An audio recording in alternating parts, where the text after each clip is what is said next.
परम सत्कार योग गुरु प्यारी साध संगत जी, राधा स्वामी जी। संगत जी, बाबा जी अब सच में दर्शन नहीं देंगे क्या? बाबा जी की कही बात अब सच साबित हो रही है। कौन सी है वो बात और बाबा जी ने क्यों ऐसा कहा था? पूरी बात आपको बताएंगे, क्योंकि बीते कुछ महीनों से बाबा जी संगत से बहुत दूर होते जा रहे हैं। आखिर ऐसा किस वजह से है, आपको हम बताएंगे। लेकिन पहले आप 2 मिनट एक जरूरी बात सुन लीजिए।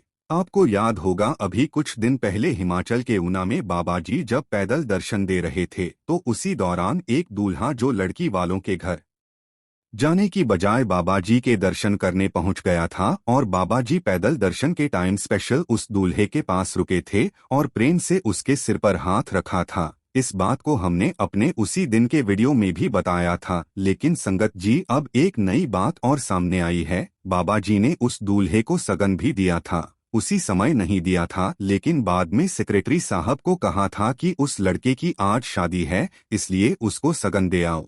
संगत जी, ना तो वो लड़का बाबा जी का कोई करीबी सेवादार था और ना ही कोई रिश्तेदार, फिर भी बाबा जी स्पेशल उसके पास उस दिन रुके और सगन भी दिया। हालांकि ये बहुत ही मामूली सी बात लग रही है कि बाबा जी ने किसी को सगन दिया, लेकिन ये बात हम अपने वीडियो में सिर्फ इसलिए बता रहे हैं क्योंकि वो लोग भी सुन सके जो लोग बार बार कमेंट करते हैं कि तुम्हारा बाबा तो सिर्फ अमीर लोगों का ध्यान रखता है, अमीरों की शादी में जाता है।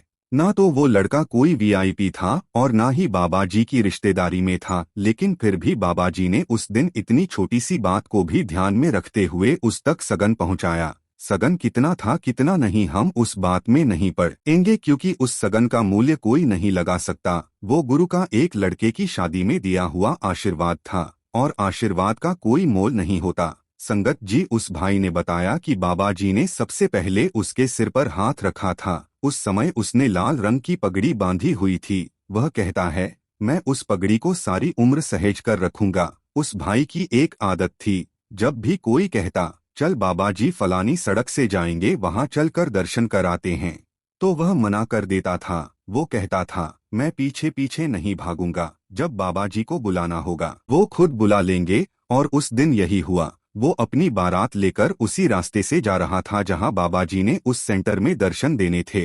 और बाबा जी ने ना सिर्फ उसको दर्शन दिए, बल्कि सारी संगत के बीच में से उसके पास रुके उससे बात की, आशीर्वाद दिया, बाद में सगन भी भिजवाया। सच में उस भाई के तो भाग ही खुल गए। आइए अब हम बात करते हैं कि बाबा जी ने जो उस दिन सिकंदरपुर में कहा था, क्या वो सच होने वाला है या सच हो गया है।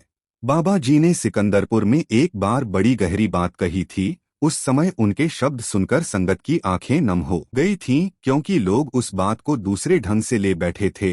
बाबा जी का अंदाज, उनका लहजा, सब कुछ बहुत भावुक था। दास भी उस समय आंसू रोक नहीं पाया था। मगर बाबा जी ने कहा था कि एक एक बात के कई मायने हो सकते हैं, इसलिए कौन किस बात को कैसे समझ ले, ये सब सतगुरु की मर्जी है। उन्होंने कहा था, भाई बस कुछ ही दिनों की बात है, फिर हजूर के ही दर्शन हुआ करेंगे। और संगत जी, वही बात आज पूरी तरह सच होती दिख रही है। पिछले अक्टूबर में डेरा में 3 भंडारे हुए, पर बाबा जी ने तीनों में बिल्कुल अलग अलग तरीके से दर्शन दिए। एक में कारदर्शन, एक में प्रश्नोत्तर और एक में सत्संग, यानी तीनों बार बाहर आए, लेकिन हर बार अलग भूमिका में बाबा जी स्टेज पर आए। जबकि उस दौरान बाबा जी डेरे में ही थे, फिर भी बाबा जी संगत के सामने 9 दिन के भंडारे में सिर्फ 3 दिन ही सामने आए। बाबा जी ने अधिकतर जगह हजूर को ही आगे कर दिया और खुद बहुत पीछे हट गए। उन्होंने खुद के लिए जैसे बहुत छोटी सी जगह रख ली।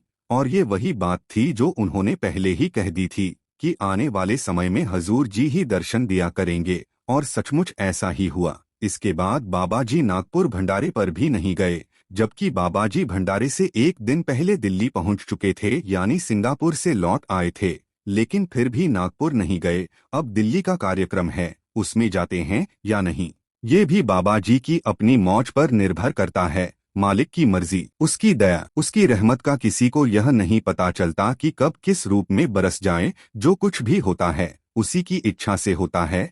संगत जी, ऊना वाले दर्शनों के दिन की बात है, जब बाबा जी उसी दिन दर्शन देने के बाद एक शादी में गए थे।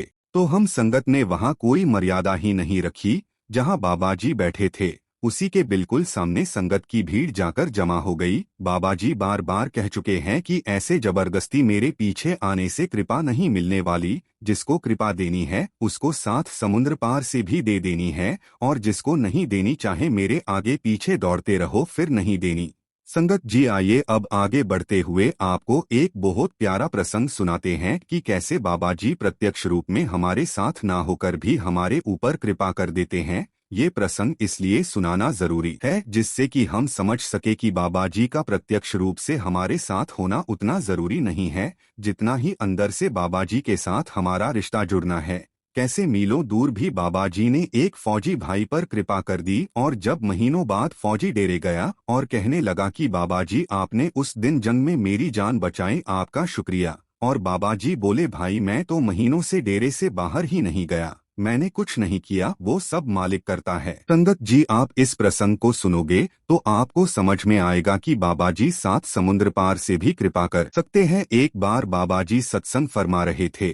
उसी सत्संग में शमशेर सिंह नाम के एक भाई जी भी बैठे थे जिनकी एक टांग नहीं थी। जब बाबा जी का सत्संग समाप्त हुआ तो वे भाई जी अपनी बैसाखियां सहारा लेकर खड़े 295 हुए और बाबा जी से कुछ कहने की अनुमति मांगी। बाबा जी मुस्कुराकर बोले, हाँ भाई, आगे आओ, जो कहना चाहते हो कहो। शमशेर सिंह जी आगे बढ़े और धीरे धीरे अपनी बात शुरू की। उन्होंने कहा, बाबा जी, मैं भी सेना में था और युद्ध के मोर्चे पर डटा हुआ था। हमारी 64 जवानों की पूरी टुकड़ी साथ थी। अचानक एक जोरदार धमाका हुआ, बम फट गया, उनमें से कई साथी वहीं खत्म हो गए और मैं भी उस विस्फोट की चपेट में आ गया। मेरी बाईं टांग वहीं उड़ गई और मैं बेहोश होकर जमीन पर गिर पड़ा। उस बेहोशी की हालत में मैंने क्या देखा, यह सोचकर आज भी रूह कांप उठती है। मैंने साफ साफ देखा कि मेरे सतगुरु, मेरे बाबा जी, आप खुद जीप लेकर वहां आए। आपने मुझे अपने कंधों पर उठाया, मुझे गाड़ी में बिठाया और तेजी से मिलिट्री अस्पताल की ओर लेकर चले गए।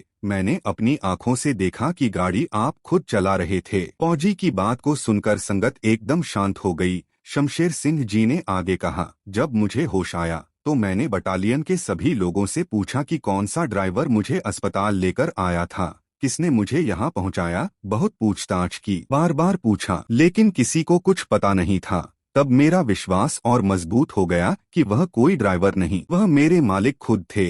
उन्होंने आगे बताया, अस्पताल में मैं करीब 1 महीने और 10 दिन तक लगभग एक ही करवट लेटा रहा। बाईं तरफ तो पूरा जख्म था ही, पर कई दिनों तक लगातार दाईं तरफ लेटे रहने से वह हिस्सा भी जख्मी हो गया। उधर मोर्चे पर दुश्मन और ज्यादा भारी पड़ रहा था। ऊपर से आदेश आए कि हमारी बटालियन को पीछे हटना है। उसी वजह से घायल सैनिकों और पूरे अस्पताल को भी दूसरी जगह शिफ्ट किया जा रहा था। अस्पताल में हालात बहुत गंभीर थे।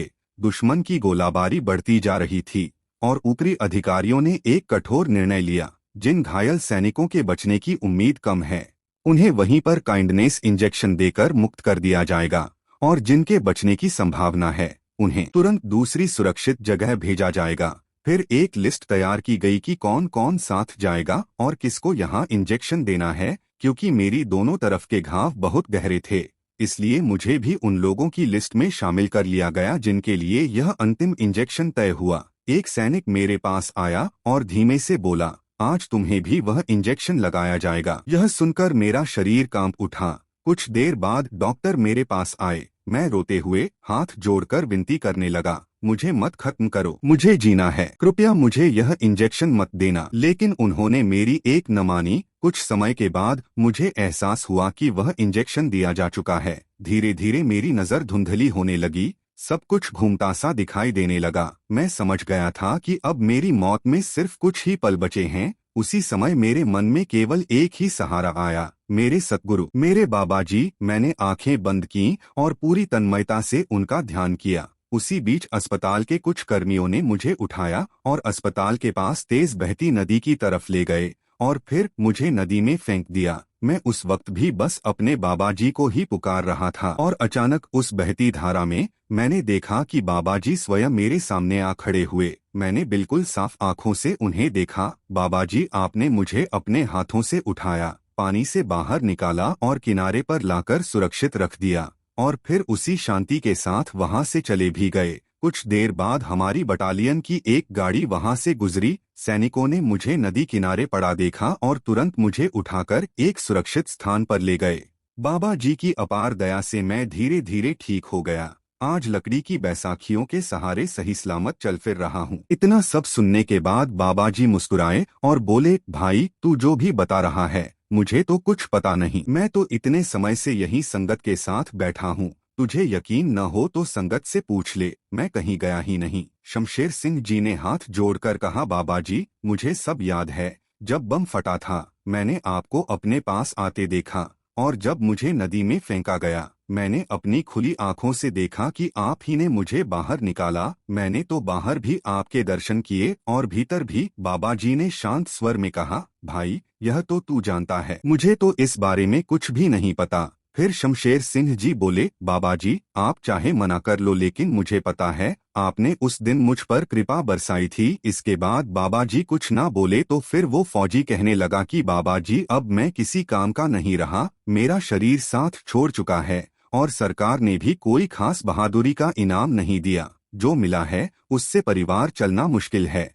तब बाबा जी ने बड़े प्यार से कहा, चिंता मत कर भाई, जिस मालिक ने तुझे मौत से निकालकर जीवन दिया, जो अंदर भी संभालता है और बाहर भी, क्या वह आगे तेरी संभाल नहीं करेगा। बाबा जी ने शमशेर सिंह को आश्वस्त करते हुए कहा, तू चिंता मत कर, आगे की संभाल मालिक खुद करेगा। उसी समय सत्संग के पंडाल में बाबा जी के साथ आने वाले एक सरकारी अधिकारी बैठे थे।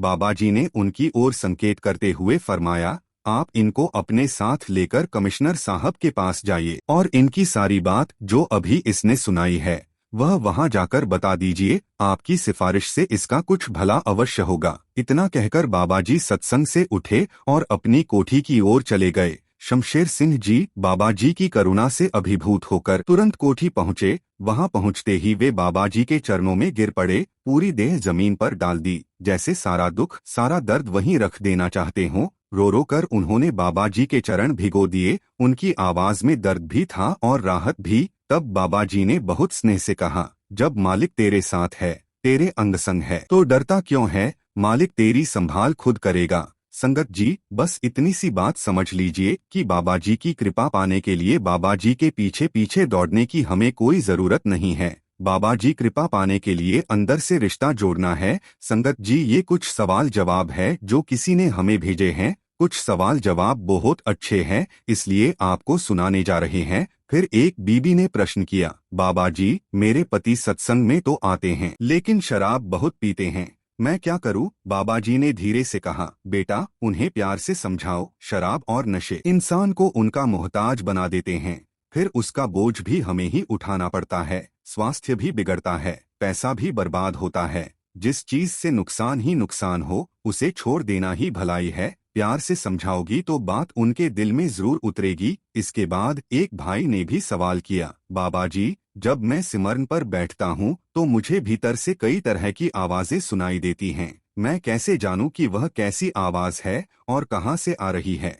बाबा जी मुस्कुराए और बोले, बेटा उन आवाजों को परखने मत लग जाओ, यह मत सोचो कि कौन सी आवाज है, कहाँ से आ रही है, बस ध्यान से सुनो, अपने आप को उस धुन के साथ जोड़ने की कोशिश करो। ये आवाजें उस मालिक के घर की निशानियां हैं, उन्हें सुनो, उनमें लीन हो जाओ, परखने में मत पड़ो। एक भाई ने बाबा जी से निवेदन किया, बाबा जी मैं रोज सुबह 3 बजे उठकर 2 से ढाई घंटे भजन सिमरन करता हूँ, लेकिन उसके बाद थोड़ा सो जाता हूँ, क्या सिमरन करने के बाद दोबारा सोना ठीक है? बाबा जी ने बड़े प्रेम से समझाया, बेटा मालिक का नाम लेने के लिए कोई निश्चित समय नहीं होता, पर तुम अपना ऐसा समय तय करो जो व्यवहार में भी ठीक रहे। अगर तुम 6 या 6:30 बजे से अपने रोज के काम शुरू करते हो तो 3 बजे उठने की जरूरत नहीं, 4 बजे से भजन सिमरन बैठ जाओ। मुख्य बात यह है कि जिस पवित्र वातावरण को तुम सिमरन से बनाते हो उसी माहौल में अपने दिन की शुरुआत करो, लेकिन अगर सिमरन करके दोबारा सो जाओगे तो वह दिव्य वातावरण टिक नहीं पाएगा। फिर एक अंकल जी ने बाबा जी से प्रश्न किया, बाबा जी मुझे लगभग 40 साल हो गए हैं, बड़े महाराज जी से नामदान लिए हुए भजन सिमरन भी नियमित करता हूँ, पर आज तक अंदर कुछ सुनाई नहीं दिया, कुछ दिखाई भी नहीं दिया। अब 40 साल बाद भी मैं बिल्कुल खाली ही हूँ। बाबा जी बड़े सहज स्वर में बोले, बेटा हमारे बस में केवल बैठना है और अपनी ड्यूटी निभानी है, परिणाम हमारे हाथ में नहीं होते, हमें तो मालिक का हुक्म मानकर बैठना है, बाकी सब उसकी रजा पर छोड़ देना चाहिए। अंदर कुछ दिखा या नहीं, इस तरह की परख में मत पड़ो। इसके बाद एक लड़की ने पूछा, बाबा जी, जो लोग इस दुनिया से चले जाते हैं वे हमें कभी कभी सपने में आते हैं, क्या इसका मतलब है कि वे भी हमें याद कर रहे होते हैं? बाबा जी ने समझाया, बेटा, जब आत्मा शरीर छोड़ देती है तो उसे अपने पुराने रिश्तों की पहचान ही नहीं रहती। हम अभी तक जिस्म के दायरे में हैं, इसलिए हमें वे याद आते हैं, लेकिन जो आगे बढ़ चुके हैं उन्हें पिछला कुछ याद नहीं रहता। इसके बाद सत्संग में एक लड़की ने अपनी परेशानी रखते हुए कहा, बाबा जी, बहुत बार पैसों, जमीन जायदाद और घर की संपत्ति को लेकर हमारे परिवार में झगड़े हो जाते हैं। हम तो चाहते हैं कि रिश्ते बने रहें, लेकिन जब दूसरा पक्ष ही समझने को तैयार न हो तो हम क्या करें? उसकी बात खत्म ही हुई थी कि एक बीबी ने हंसते हुए कहा, बाबा जी, भजन सिमरन पर तो आपको ही बैठाना है। बाबा जी हल्का सा मुस्कुरा पड़े और मजाक में बोले, बीबी, तुम लोग हर बात का बोझ मेरे सिर पर ही डाल देते हो। बाबे ने ही कर देना है, मेरा काम तो बस रास्ता दिखाना है, मालिक से जोड़ना है, चलना तो तुम्हें ही पड़ेगा न। मैं अपनी ड्यूटी निभा रहा हूँ, अब तुम्हें अपनी निभानी है। बीबी ने कहा, बाबा जी, आज दर्शन देकर बड़ा उपकार किया। बाबा जी ने मुस्कुराकर सिर हिलाया। फिर बाबा जी ने बहुत संतुलित और प्यार भरा उत्तर दिया, बेटा, धन दौलत को कभी भी रिश्तों के बीच दीवार मत बनने दो, यह बिल्कुल ठीक नहीं है। हमें यह समझना चाहिए कि असली सुकून और असली खुशी कहाँ है। इंसान अक्सर सोच लेता है कि जितना ज्यादा पैसा होगा उतनी ज्यादा खुशी मिलेगी, लेकिन ऐसा नहीं होता। सच्चा लक्ष्य तो मन की शांति और अंदर की खुशी है। दुनिया की कोई भी चीज, न पैसा न जमीन, इनकी जगह नहीं ले सकती। यह जमीन, यह दौलत, ये सब तो बस उतने समय तक हमारा है जब तक हम यह शरीर लेकर बैठे हैं। हमसे पहले कोई और इसका मालिक था, हमारे बाद कोई और इसे संभालेगा। फिर एक लड़की ने पूछा, बाबा जी, सफलता का असली मतलब क्या है? बाबा जी ने समझाया, बेटा, सफलता का असली अर्थ है अपने मन पर काबू पाना। जब मन संतुष्ट हो जाए वही सच में सफलता है। इसका मतलब यह नहीं कि आपके पास ढेर सारा धन हो। वास्तविक सफलता यह है कि हम जीवन की समस्याओं को किस तरह सहजता से संभाल लेते हैं। फिर एक लड़का बोला, बाबा जी, मैंने बहुत जगह किस्मत आजमाई, हर काम में कोशिश की, लेकिन कहीं सफलता नहीं मिली, बार बार हारकर अब थक चुका हूँ। बाबा जी ने उसे दिलासा देते हुए कहा, बेटा, जीवन में ऊंच नीच आती रहती है, घबराने की जरूरत नहीं। जैसे रात हमेशा नहीं रहती, उसी तरह किसी के जीवन में न सुख हमेशा रहता है न दुख। परिवर्तन जीवन का हिस्सा है।